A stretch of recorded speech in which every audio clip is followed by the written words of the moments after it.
Yeah, Chase, another huge second half for you. How do you guys just kind of plan to come out, especially being tied there at halftime? We knew that this wasn't their style of play. We knew that if we got up and down, they were going to wear down the press, wear them down. So that's what we were thinking coming out of the second half. Yeah, Caleb, you had a big first half, kind of set the tone for the team. What was working well for you?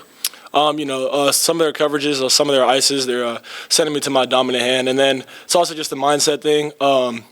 Chase went out early with 2 fouls. Just got to be the next guy to step up. Yeah, we've talked about your guys' depth all season so far. It was evident against today. You guys kind of tired them down. Is that something you guys work on, the conditioning part? Every day, every day. There's not a day. It don't matter if we 1 day, 2 days away from the game. We're working on our press every day.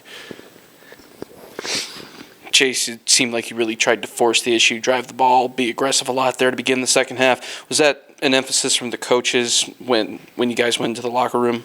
Oh, yeah, for sure. I mean, they were in drop coverage, so I guess they were trying to make me settle, and I don't want to settle. So I just went downhill, found the open guy, or just finished at the rim. It seems like you've adapted really well to the Division I level from D2. Just talk about what that transition has been like and how you've been able to be as productive as you have been so far.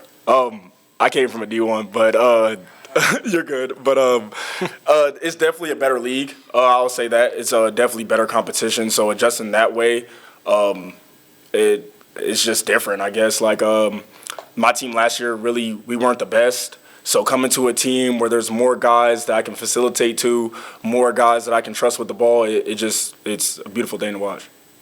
First of all, I just want to thank Wyoming for playing us. Really hard to get a Mountain West team on your home floor, and we're starting a home and home with them. So we'll go back to Laramie next year, and obviously it'll be a really tough game with their home court and their elevation. We just found that out against Northern Arizona. But, to get a win against Mountain West team that just played Utah State to a 3-point game on the road in one of the hardest places to play in the Mountain West. I know that because I coached there for 3 years. It's a really good win for our program. Not just our team, it's for our program. And I'm proud of the strides that we've made. This is our third game since last Wednesday, right? So you could look at 6 days or 7 days or whatnot. And we could have made a lot of excuses. But I thought we controlled the game in the second half, and I thought we really wore them down. They're a good team. Credit to them for playing really well and having a chance there at the end. But I'm just really proud of our program and our team for getting this win.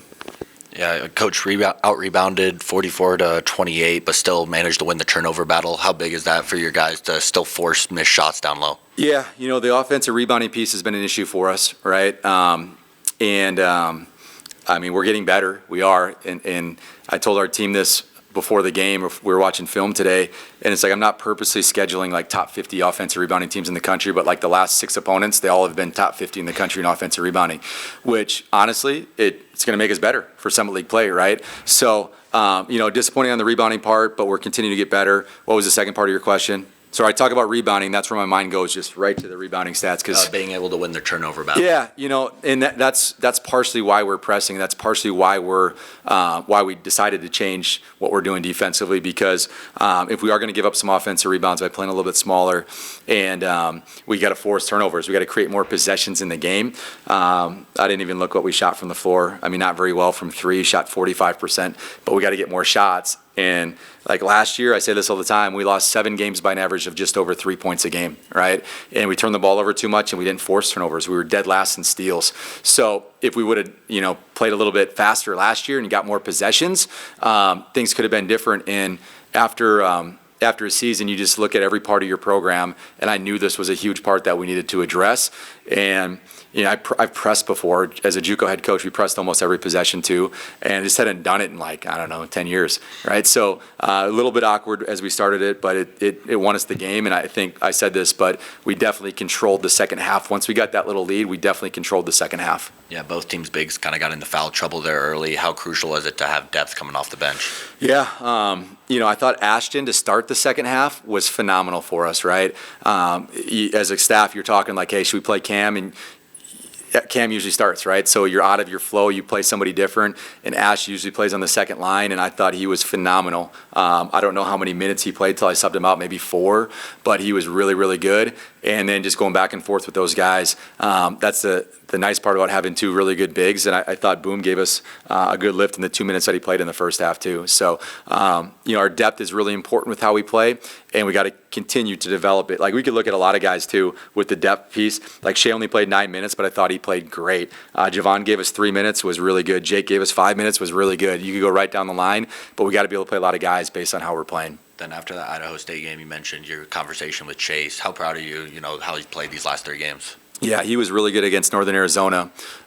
We just had a few guys that kind of were still in Vermilion, right? You got to be really tough on the road, mentally, physically. The travel can wear you down, right? You get on a bus and you drive straight up a mountain, 7,000 feet, and you can make a lot of excuses. Chase has never made an excuse, right? And I told him, like, you need to be our point guard. And he told me tonight it would be his best defensive game. Well, he was well rested in the second half because he was in foul trouble, but thought he was elite on defense. And, man, he was getting downhill and getting to the free throw line in the second half. And that's Wyoming, they take away threes. Like, they're really good at taking away threes. They don't allow many. So by them staying close to those shooters, Ice, Paul, all those guys, Kay, Dre, we were able to get downhill and finish at the rim or get fouled, which is really important to control in the second half.